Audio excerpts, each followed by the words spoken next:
So here is how we can use a shared drive on the iPad. Let me show you how it works. And if you are new here on the Foxtecc channel, subscribe so you never miss anything important.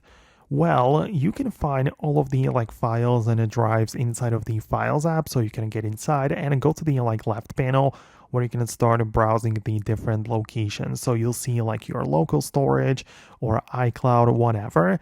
And if you have a link to a server where the shared folder or drive is, you can click on the three dots and click on connecting to the server where you'll be able to paste the link, right? So as I said, you have to have that link ready beforehand. You can paste it like this and you should be able to connect to that server and access that folder. So that would work, of course, but there are obviously better or different ways to do it. For example, I know a lot of people have their iCloud folders, which they want to share and collaborate on with other people.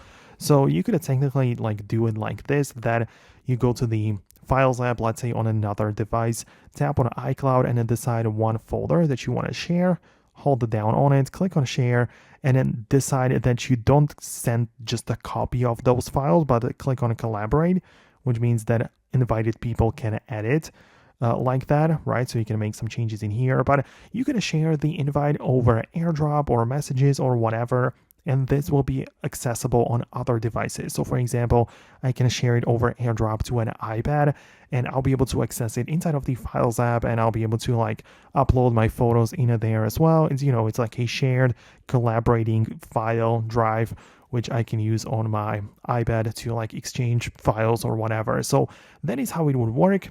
Obviously, as you can see, I can also just sign in with the Google Drive in here, and more third-party solutions are available too. So plenty of ways how you can do this. Let me know if you managed to set it up on your iPad. Subscribe for more similar tutorials and videos like this one, and I'll talk to you soon. So thanks a lot, and I'll see you later.